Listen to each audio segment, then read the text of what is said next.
Focke-Wulf 190.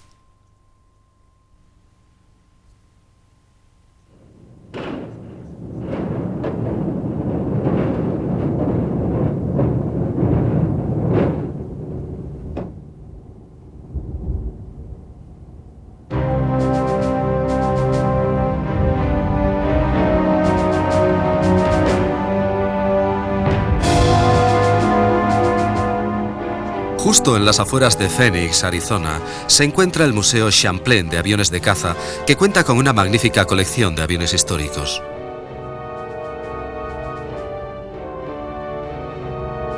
Entre otros excelentes ejemplos, este modelo de Focke-Wulf 190 resulta impresionante. Es un inmaculado ejemplar de uno de los más grandes aviones de la Segunda Guerra Mundial. Reverenciado por los pilotos de ambos lados, el FW-190 en sus múltiples versiones prestó servicio en todos los frentes donde luchó la Luftwaffe desde 1941 en adelante. Algo destacable del 190 es que, a pesar de su éxito, en principio fue un avión que nadie quería, siendo visto como una especie de póliza de seguro que nunca debería ser utilizada. Pero bastante antes del final de la guerra, se convertiría en la espina dorsal de las unidades de caza, siendo constantemente mejorado y modificado. Adolf Galland, general del arma de caza de la Luftwaffe, recomendó cancelar la producción de los demás interceptores con motor de pistón para concentrarse en la fabricación del cazabombardero FW-190. Son necesarios grandes conocimientos en muchas áreas y disciplinas para desarrollar un aparato como el 190, y el resultado final es debido al esfuerzo de un equipo de trabajo. Pero si a alguien puede atribuirse el éxito de este modelo y el esfuerzo para que fuera adoptado por la Luftwaffe, ese alguien fue Kurt Tank. Tank ya había diseñado aviones para la Focke-Wulf cuando esta compañía había intentado infructuosamente competir contra el mítico Messerschmitt Bf-109. Ciertamente, a finales de los años 30, el Bf-109 era visto como invencible y no parecía necesitar ningún sustituto en los años que vendrían. Ágil, aerodinámico y muy efectivo, el 109 era un compendio de las más avanzadas tecnologías de la época, mientras que el diseño menos competitivo de Tank todavía tenía el ala alta tipo parasol, un concepto que parecía pertenecer a la década anterior. En 1937, un gran número de Bf-109 empezaron a ser producidos para la Luftwaffe de Hitler. Después del fracaso de su primer caza, Tank se concentró en otros desarrollos. Siendo como era un líder nato, inspiró a otros diseñadores y al principio de 1936 había conseguido reunir a un grupo de talentos que producirían uno de los más avanzados aviones de línea de esa época, el FW-200 Cóndor, un diseño que no hubiera desentonado entre los aviones comerciales de la posguerra. Mientras tanto, las necesidades de la guerra hicieron que el FW-200 entrara en servicio como avión de reconocimiento marítimo de largo alcance, patrullando sobre el Atlántico en conjunción con las manadas de submarinos U-Boot. Su único punto flaco fue la debilidad de su tren de aterrizaje.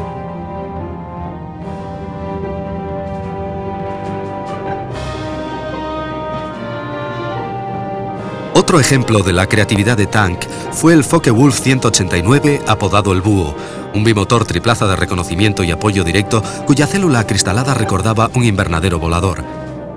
Pese a su estructura realmente ligera, el Búho demostró una extraordinaria resistencia. En más de una ocasión, regresaron búhos a sus bases faltándoles grandes porciones de planos y cola, arrancados por aviones soviéticos que intentaron derribarlos por colisión. Muy apreciado por todos los que lo volaron, este simple y efectivo diseño estaría en servicio a lo largo de toda la Segunda Guerra Mundial, siendo probablemente el mejor de su clase en ambos bandos. En 1937, la guerra todavía parecía lejos y Alemania empezaba a descubrir su recién conseguida prosperidad. El Tercer Reich había traído orden y un renovado sentido de orgullo nacional a una nación que había sufrido las durísimas condiciones de los leoninos tratados posteriores a la Primera Guerra Mundial, a la que siguió una tremenda depresión económica. Pero ahora tenían una motivación y unos planes concretos. Planes de una nueva Alemania con unas fronteras mucho más amplias y planes para una nueva Luftwaffe. Gran parte del éxito del Messerschmitt Bf 109 fue debido a su motor Daimler-Benz Serie 600, una brillante muestra de ingeniería.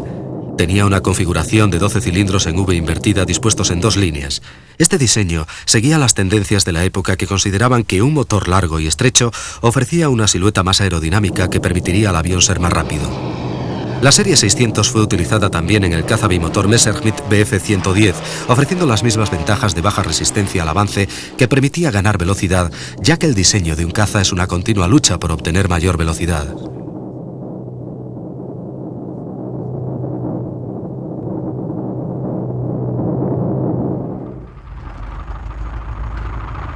En 1937, los motores en línea o en V eran casi universales en los aviones de caza.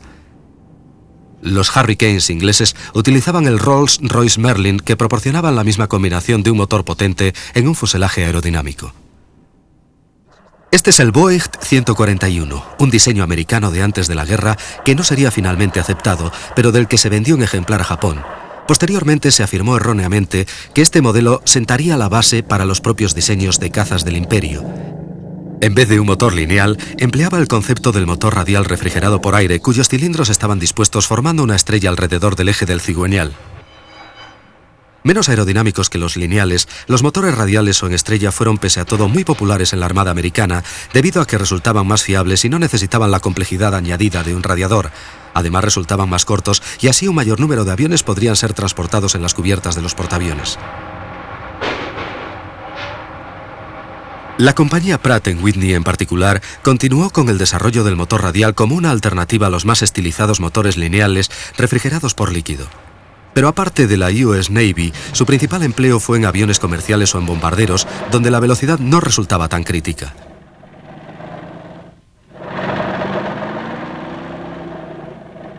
A principios de los años 30, algunos de estos robustos motores radiales de Pratt & Whitney fueron vendidos a Alemania, siendo posteriormente fabricados bajo licencia por BMW.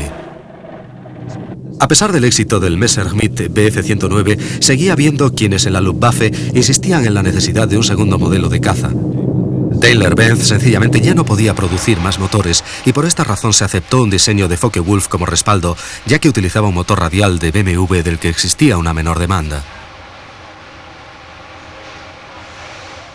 Kurt Tank y su equipo habían sustentado sus teorías en diferentes fuentes. Primeramente se fijaron en el avión de carreras H-1 diseñado por Howard Hughes, que utilizaba un motor radial, con lo que carecía de una silueta afilada, pero la potencia desarrollada por la planta motriz, junto con otros refinamientos aerodinámicos, dio como resultado uno de los aviones más veloces de su época. Tank resultó muy impresionado por este diseño, que además incorporaba un ancho tren de aterrizaje para hacer más seguras las tomas de tierra.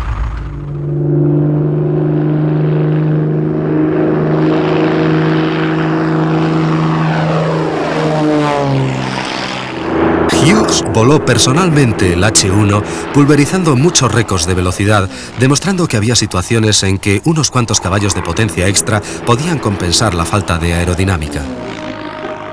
Otra exitosa aplicación del motor radial que seguramente Tank debió haber conocido fueron los primeros desarrollos del A-6M japonés, el famoso Zero producido para la Marina Imperial. Este diseño era todavía un secreto en 1937. Usaba un largo carenado del motor de apariencia muy americana que penalizaba relativamente su aerodinámica, pero su velocidad y su legendaria maniobrabilidad eran debidas a su muy ligero peso.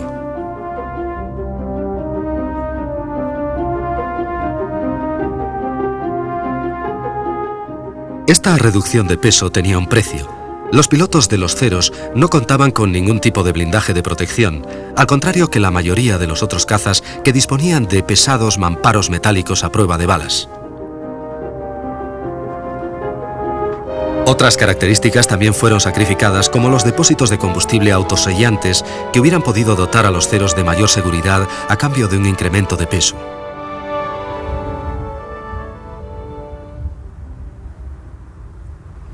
Estas carencias no suponían un desprecio hacia sus pilotos, más bien era una fórmula más pragmática para dotar a los Zeros de gran velocidad y tremenda agilidad. Ambos factores, se suponía, permitirían aumentar la posibilidad de supervivencia de los pilotos, a la vez que les dotaba de un arma mucho más poderosa.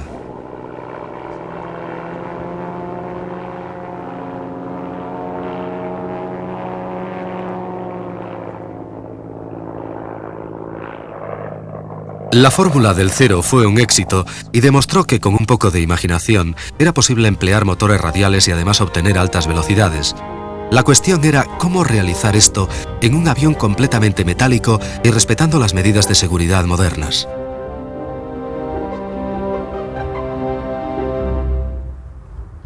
Los ingenieros alemanes diseñaron una cubierta de motor especial más aerodinámica que proporcionaba una toma de aire muy pequeña, pero que aumentaba su flujo mediante un único ventilador o fan montado tras de la hélice.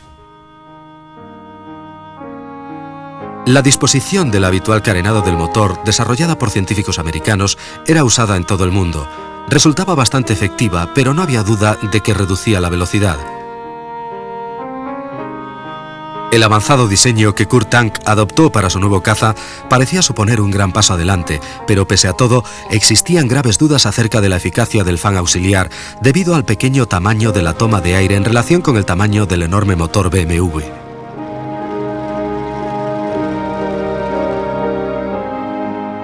De lo que no hay duda es que el avión que colocó Kurt Tank tras el motor resultó ser extremadamente aerodinámico, resistente y a la vez de construcción sencilla. El Focke-Wulf FW-190 era una obra maestra del diseño. A principio de 1939 las plantillas y herramientas para el montaje del 190 estaban ya preparadas, pero desde el principio el plan no era simplemente fabricar un avión apto para la producción en masa, sino que ésta debía estar muy repartida entre muchos subcontratistas, de los que cada uno realizaría solo componentes específicos, pero en grandes cantidades. Incluso en 1939, bastante antes de que Alemania sufriera los efectos de los grandes raids de bombardeo aliado, el alto mando alemán había previsto las ventajas de una producción en serie a través de un sistema descentralizado de pequeñas fábricas de suministros que podrían seguir entregando sus aviones, mientras que resultarían un blanco muy escurridizo para los enemigos del Reich. Antes del final de la guerra, los componentes del FW-190 eran producidos en no menos de 24 puntos diferentes. El modelo no era especialmente ligero. Su peso máximo al despegue resultó ser de casi 5.000 kilos frente a los aproximadamente 4.000 del Messerschmitt. Pero este peso extra supuso un avión más duro y resistente, lo que permitió al FW-190 sobrevivir en las condiciones de combate más extremas.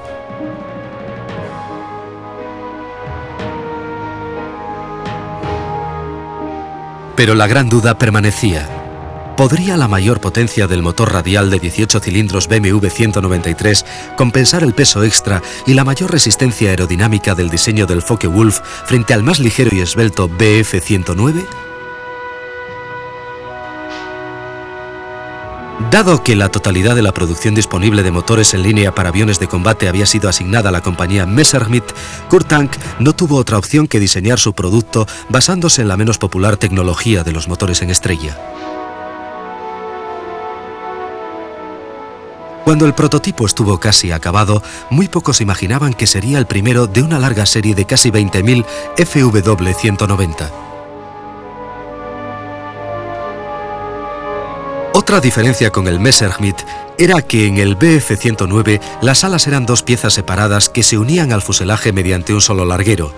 Por contra, el avión de Kurt Tank empleaba alas mucho más robustas que eran unidas entre sí mediante pasadores, formando una sola pieza antes de que el fuselaje se atornillara encima de ellas.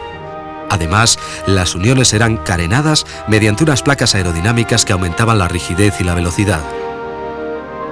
Todo esto reflejaba la filosofía de Kurt Tank de diseños sencillos, pero mediante componentes resistentes, y a la vez maximizando el empleo de las más avanzadas tecnologías disponibles, como el uso de la potencia eléctrica para accionar algunas superficies de control, como los flaps y el accionamiento del tren de aterrizaje. También existía un ingenioso mecanismo de muelles que activaba la rueda de cola. Pronto el enorme motor BMW estuvo listo para ser montado. Había llegado la hora de verificar si la arriesgada fórmula de Kurt Tank, combinar potencia con peso y aerodinámica, daba resultado.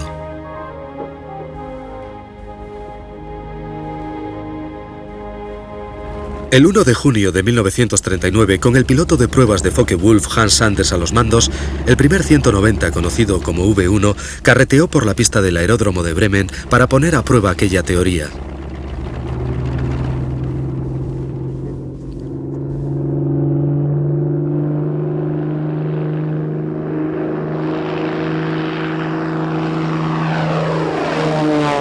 Se mezclaron el júbilo con la decepción.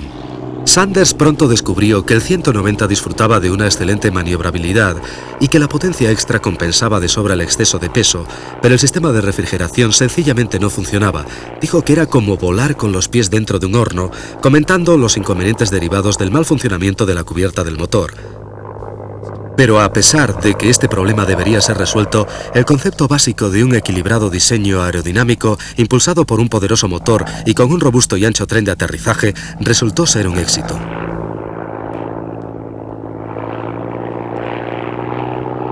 Como pasa con todos los prototipos, llevaría más tiempo perfeccionar la idea y más tiempo aún introducir todas las mejoras en la fase de producción.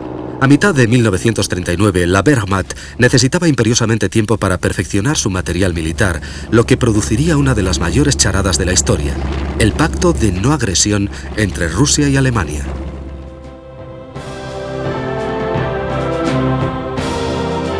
Dadas las claras ambiciones nazis de expandirse hacia el este y la gran diferencia entre los idearios políticos de Hitler y Stalin, el pacto de no agresión, firmado en el verano de 1939, estaba sin duda destinado a ser papel mojado.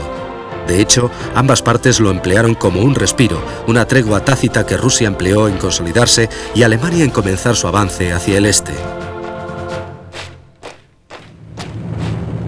En aquel impasse, el Focke-Wulf seguía considerado tan solo como una especie de segundón del Messerschmitt, así que hubo tiempo de sobra para perfeccionarlo. Se le equipó de un motor aún más potente, el BMW 801D de 14 cilindros en doble estrella, capaz de producir 2100 caballos en sobrepotencia. La nueva planta motriz era aún más pesada, de manera que para mantener el centro de gravedad del avión, la posición de pilotaje fue retrasada, circunstancia que solucionó en parte el problema del calor sobre el piloto. De todas formas, el audaz diseño de cubierta del motor debió ser abandonado, tras lo cual la arriesgada fórmula de Kurt Tank evolucionó imparable hacia el éxito. Y Goering dio instrucciones concretas. Focke-Wulf debería prepararse para que de sus factorías salieran inmediatamente los nuevos aviones como panes calientes del horno de la panadería. El 190 entró en producción con una cubierta de motor convencional, pero como el piloto se hallaba ahora más retrasado, quedaba perfectamente aislado del calor del motor. Pese a todo, se mantuvo el ventilador interno o fan de refrigeración del motor detrás de la hélice. El hecho era que el pequeño beneficio aerodinámico que la cubierta podría haber aportado fue fácilmente compensado con creces por el incremento de potencia que supuso el nuevo motor.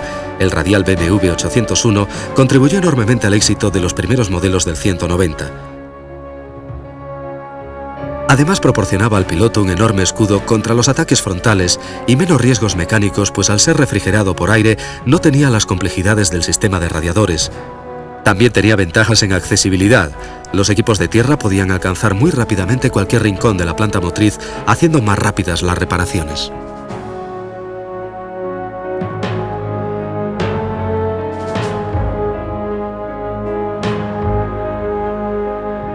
Existían otras ventajas sobre el Messerschmitt.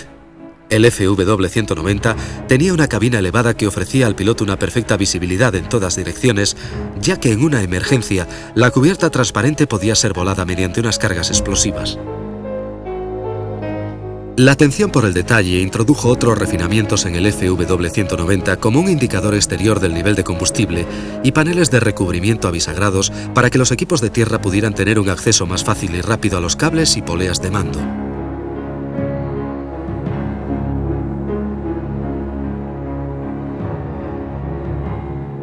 Incluso existía un refuerzo sobre el ala que servía de plataforma para que mecánicos y pilotos no abollaran los delgados paneles del recubrimiento del ala. En el verano de 1941, las primeras unidades de serie del FW-190 fueron plenamente operacionales en el grupo de caza JG-26 liderado por Adolf Galland. El 27 de septiembre, algunos 190 entraron en combate por primera vez contra los Spitfire ingleses sobre el Canal de la Mancha. El resultado fue una demoledora derrota para los ingleses. Otra grave amenaza para la RAF, que además veía como Messerschmitt había continuado mejorando el Bf-109 con los modelos F y G. Mientras en la Luftwaffe se había abierto el debate sobre cuál era el mejor tipo de caza alemán. Al final resultaba ser una cuestión de gustos. Werner Seiss, un piloto de la Luftwaffe, explica: me gusta mucho el 190. Era mucho mejor avión que el 109. Podía virar más cerrado, volar más rápido, más alto. Podías hacer cualquier cosa con el 190. Era maravilloso. El único problema del 190 era que al carretear en tierra y durante el despegue no podías ver demasiado. Aquel enorme motor en estrella te quitaba toda la visión, pero al final te acostumbrabas. Solo era cuestión de poner más cuidado, pero en vuelo era realmente muy bueno.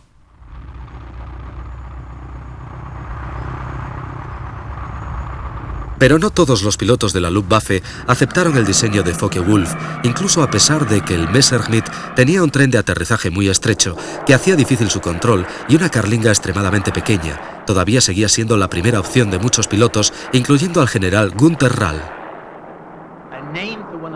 Yo diría que el 109 era como un estoque, mientras que el 190 era un sable. El 109 era rápido como un cohete, pero el 190 tenía un buen armamento. Tenía 4 tubos alrededor del motor, muy cerca de él, de manera que el récord de derribos en un solo día, como los 13 o 14 que consiguió Novotny, fueron con el 190.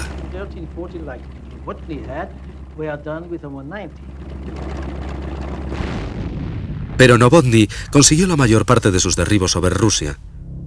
Tan pronto como el 190 entró en servicio, Hitler hizo su movimiento final hacia el este en un ataque sorpresa contra los mal preparados soviéticos. La Operación Barbarroja destruyó literalmente la fuerza aérea rusa. Los pocos aviones que quedaron estaban obsoletos, con tripulaciones mal entrenadas. Así los resultados contra el sofisticado FW-190 eran predecibles.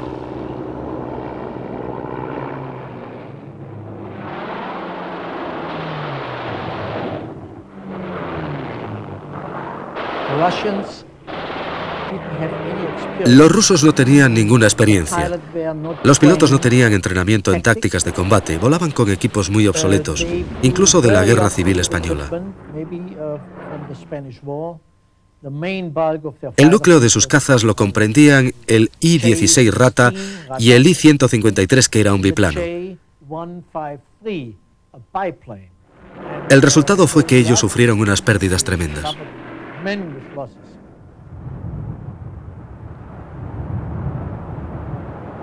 En diciembre de 1941, en la otra parte del mundo, Japón, aliado de Alemania, también se estaba preparando para un éxito espectacular. El Zero de la Marina Imperial, el avión de Mitsubishi, que había probado que los motores radiales todavía tenían sitio en la aviación de caza, estaba a punto de entrar en la historia, junto con los torpederos y aviones de bombardeo en picado embarcados en portaaviones. Fue el ataque contra la 7ª Flota Americana fondeada en Pearl Harbor.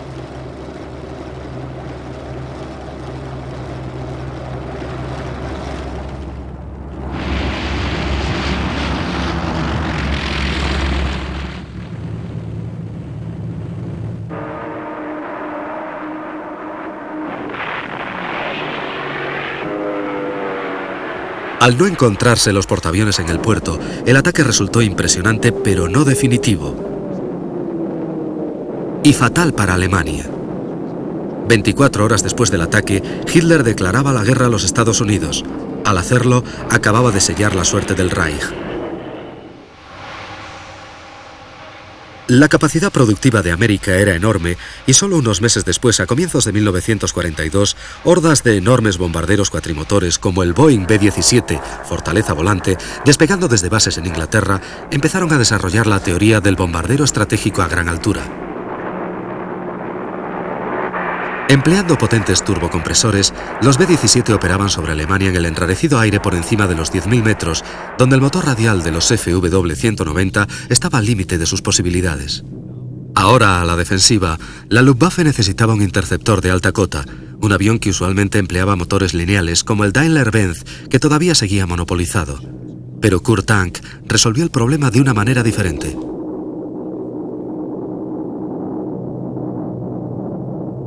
Este es el Junkers 88, un bombardero extremadamente versátil que empleó diferentes motores, entre los que se encontraba el Jumo 213. De silueta redonda, parecía un motor radial, pero se trataba de un V-12 con un radiador circular detrás de la hélice. Al contrario que el Daimler-Benz, el motor Jumo estaba plenamente disponible y en un arriesgado movimiento, Tank dispuso la integración de esta potente planta motriz en el 190.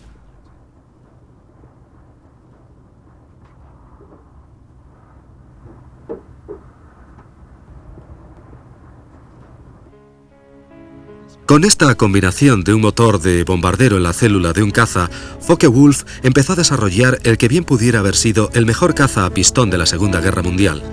Por supuesto, los 12 cilindros en V invertida del Jumo añadían una considerable longitud al morro del nuevo avión, o Serie D, como sería conocido este modelo.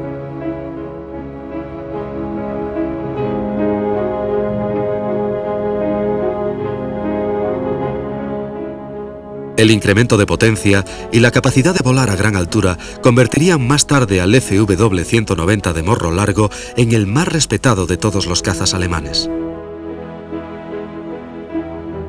Durante el desarrollo de la serie D, Focke-Wulf tuvo que afrontar los mismos problemas que surgieron en el prototipo original. Al poner mayor peso delante del ala, era necesario retocar la parte trasera para preservar el equilibrio y la posición del centro de gravedad. La solución de Tank fue simple. Sencillamente alargó 25 centímetros la parte trasera del fuselaje a base de paneles intermedios huecos.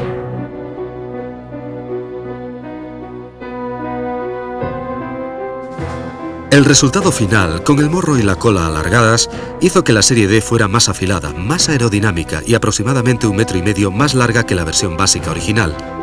Pese a todo, existían paradojas como que la gran hélice de 3 palas muy anchas, diseñada para cortar el enrarecido aire a 10.000 metros de altitud, estuviera tallada en madera.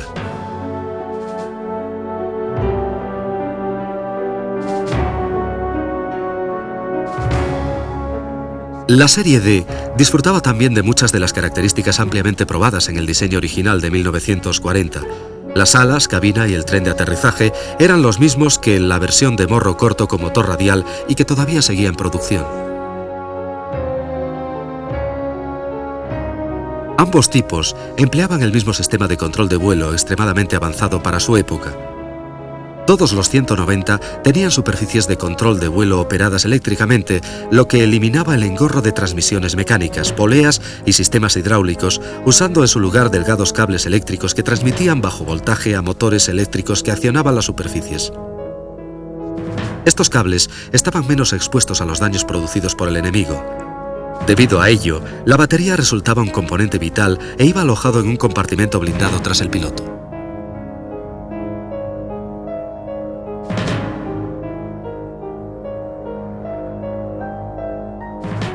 Mientras la serie D estaba siendo desarrollada, ya existían planes para una versión todavía más avanzada, inclusive más estilizada y aerodinámica, y esta vez con alas más largas, el TA-152.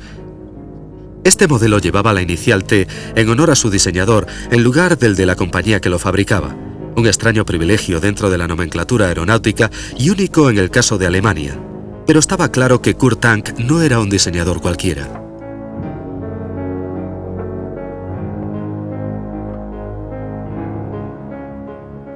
Tanto en la serie D como en el alargado TA-152, el concepto básico del FW-190 original fue siempre la base del éxito de los modelos posteriores.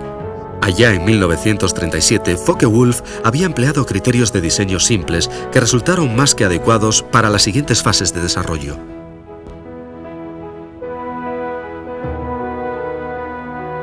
De cualquier modo, por muy buena que fuera la nueva generación de cazas de alta cota, llegaron demasiado tarde al conflicto.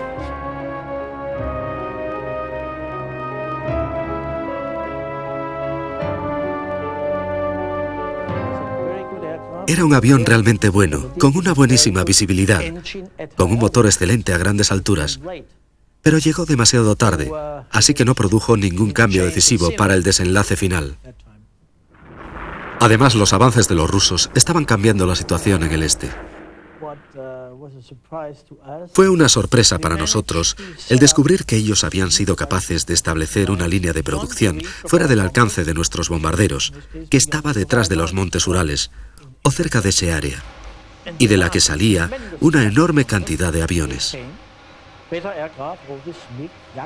Desarrollaron aviones mejores, todos esos MiG-Jack eran muy buenos y pilotos mejor entrenados. Y después de 1942 en adelante, formaron esas unidades de élite, los regimientos de guardias rojos. Y al menos en mi área, uno podía identificarlos debido a que pintaban todo el morro del avión, desde la cubierta del motor hasta la cabina. Así podíamos identificar a la élite, a los que eran los verdaderos oponentes. Una nueva generación de pilotos rusos, junto a aviones mucho más avanzados, podrían ayudar a empujar la marea contra Alemania.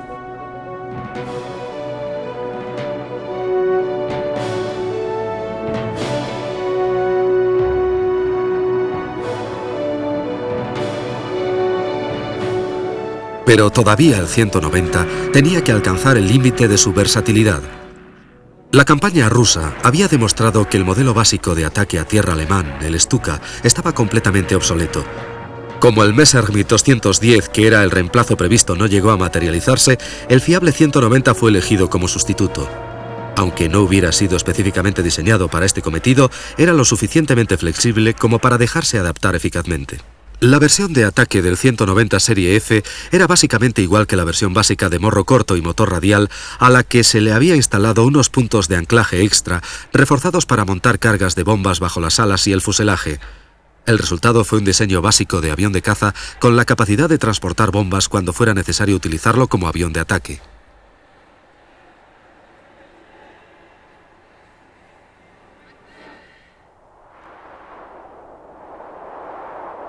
Pero la versatilidad no siempre es la clave.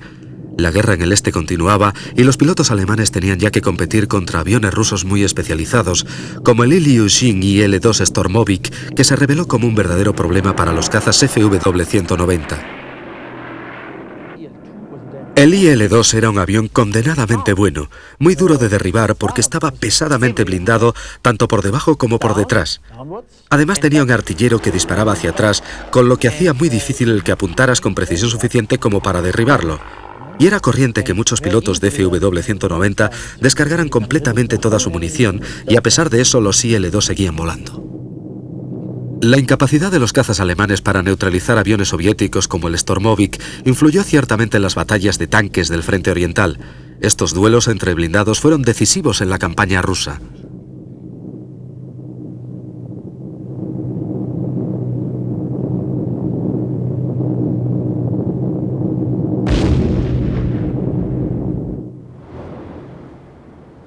A los problemas de los alemanes en el aire se unían las inmensas cantidades de munición aliada que estaban siendo transportadas por mar desde el sur, en una campaña para asegurar que Rusia no careciera de nada en la lucha contra Alemania.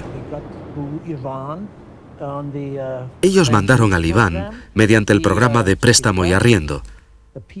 Spitfires, P-39s, B-25s, bombarderos Boston, y en el sur había un alto porcentaje de estos aviones de origen angloamericano. Esta política de suministros a los rusos a partir de las cadenas de producción occidentales aseguró que la sitiada maquinaria bélica alemana estuviera constantemente bajo una gran presión de las fuerzas rojas por el este y de británicos y americanos por el sur y el oeste. Pese a todo, las tácticas variaban. Los soviéticos se concentraban principalmente en el combate por tierra y usaban sus aviones como apoyo al ejército, sobre todo mientras que los americanos eran partidarios de llevar la guerra a los cielos de Alemania mediante los bombarderos pesados de largo alcance.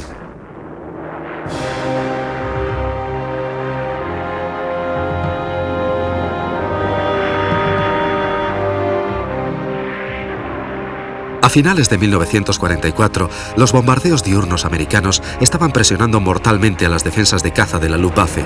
Los Messerschmitt 109 y todas las versiones de FW-190 fueron concentradas en esta tarea en un intento de parar la constante marea de B-17 y Liberators que llevaban la destrucción al territorio alemán. El éxito de los bombarderos americanos solo era posible si estos conseguían desbordar las defensas alemanas. Para lograr este objetivo, primeramente, los americanos emplearon cazas de escolta de muy largo alcance y alta velocidad para proporcionar protección lo más dentro posible sobre Alemania. En segundo lugar, los bombarderos se agrupaban muy juntos en las llamadas tight box o cajas compactas que permitían a los artilleros concentrar una inmensa cantidad de fuego defensivo contra los cazas alemanes. Así, los bombarderos americanos continuaron sus misiones concentrándose sobre blancos estratégicos de la industria bélica alemana, fábricas de munición, refinerías y sobre todo las fábricas de aviones. La teoría que sustentaba el bombardero estratégico americano era el tratar de evitar que el enemigo fabricara armamento, devastando directamente sus fuentes de producción, como la forma más eficaz de hacer la guerra. Pero esto solo funcionaría si el enemigo fabricaba sus armas en una forma convencional, y no era así como Kurt Tank había organizado la producción de los FW-190.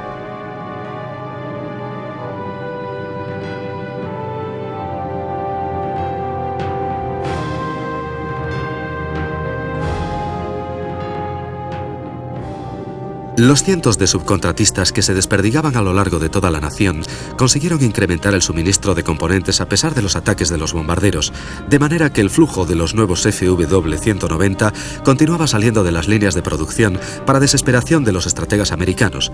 El coronel de la inteligencia aérea Fred McIntosh nos explica.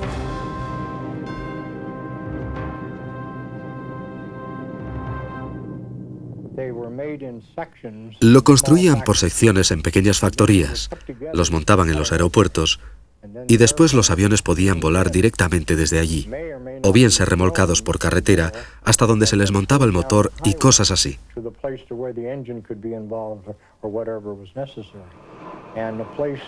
De esta manera, cualquier fábrica familiar de muebles de calidad o talleres de maderas podían estar fabricando, por ejemplo, los conjuntos de cola de los aviones.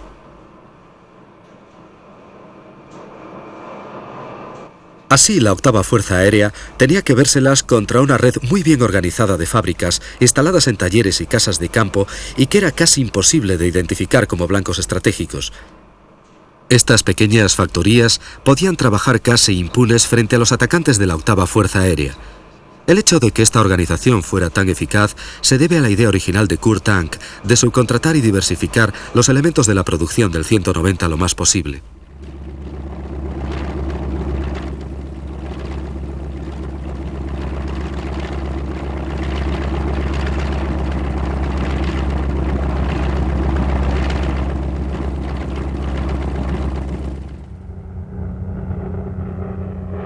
Incluso cuando la guerra estaba llegando a su inevitable conclusión, el diseño básico con motor radial del 190 era todavía un muy serio adversario para cualquier cosa que los aliados pudieran poner en el aire.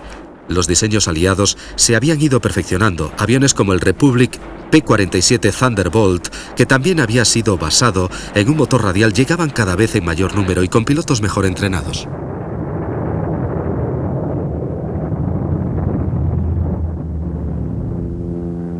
La carnicería era terrible en ambos lados y a menudo los B-17 volvían a casa con claras muestras de lo muy efectivos que resultaban los 190 en la defensa de su territorio. Incluso cuando su causa estaba irremisiblemente perdida, los pilotos de la Luftwaffe, cortos de municiones y de combustible, seguían ofreciendo una enconada resistencia.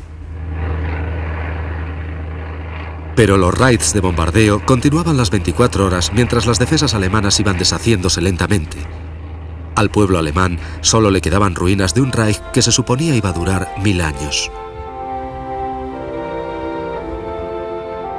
A todo lo largo de los territorios recién ocupados, equipos de la inteligencia aérea americana se movían buscando ejemplos de la tecnología alemana antes de que los destruyeran las tropas en retirada. Era un trabajo arriesgado. Algunos aviones habían sido parcialmente destruidos por sus tripulaciones alemanas y otros tenían instaladas trampas explosivas. Otros sencillamente estaban abandonados como herramientas de una guerra que nunca ganarían.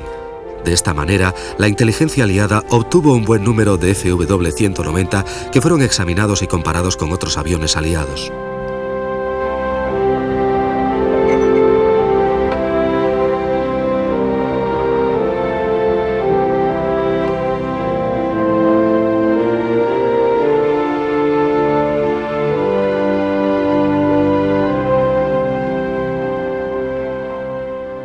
Por supuesto, los aliados habían capturado anteriormente algún que otro FW-190, de manera que ya tenían una idea clara de la filosofía del diseño del avión, pero ahora se trataba de un material muy abundante y técnicos expertos de las fábricas americanas pudieron volar los aviones alemanes y obtener información de primera mano.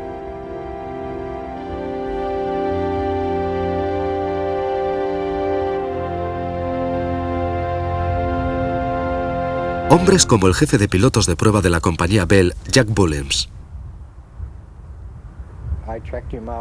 Le di unas instrucciones, le expliqué datos sobre la cabina de un Focke-Wulf que yo había examinado y volado previamente, y él despegó. Ahora estaba en manos de un competente piloto de pruebas americano, bien entrenado, ganador de varias carreras y de los trofeos Thompson en Cleveland.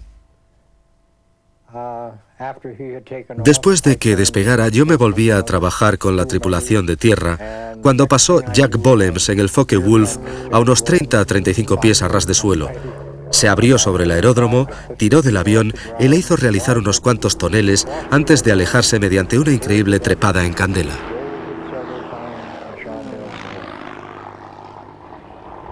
¿Dónde están ahora esos aviones? De unos 20.190 construidos, solamente unos pocos sobreviven actualmente. Aquí, en el Museo del Aire de Texas, en Harlingen, cerca de la frontera mexicana, existe uno de los pocos supervivientes 190 de morro corto. A pesar que muestra los efectos del paso del tiempo, su clásico perfil es todavía impresionante. Una silueta simple conformada alrededor de un potente motor radial que todavía agrada la vista de los aficionados. Pero son los historiadores los que realmente conocen lo destacado que fue este aparato y esperan la oportunidad de volver a verlo volar.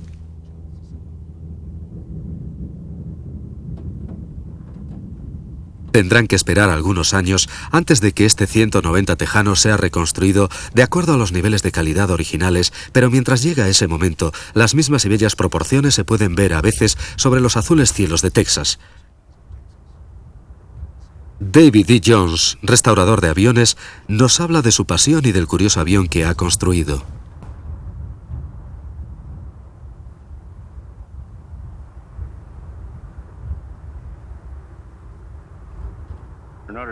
Para poder construir este modelo, estudié meticulosamente el original y me quedé sorprendido de lo que descubrí, de lo bien construido que estaba y de algo que la mayoría de la gente desconoce, y es que este avión empleaba un sistema de potencia integrado en una única palanca de control. Yo sabía que en 1980 u 81, la Woodward Governor Company había construido un sistema de control muy parecido para la Beechcraft, así que les pregunté si podría utilizar uno de sus sistemas de control en este avión, y se quedaron muy sorprendidos cuando les conté que la Focke-Wulf había empleado un sistema de control idéntico en 1939.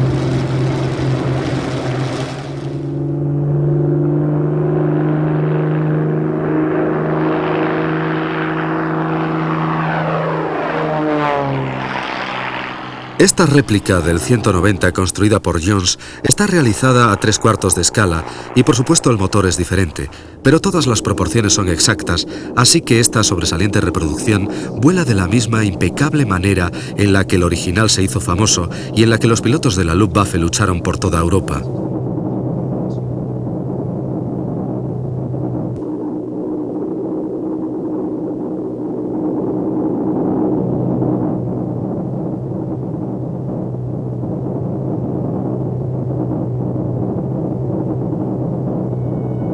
A lo largo de toda su carrera, Kurt Tank produjo muchos otros diseños como el bimotor TA-154, un caza fabricado completamente en madera para enfrentarse al mosquito inglés.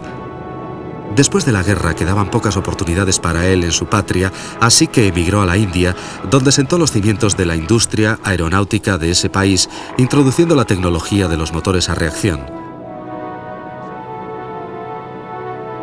Continuó trabajando hasta su muerte.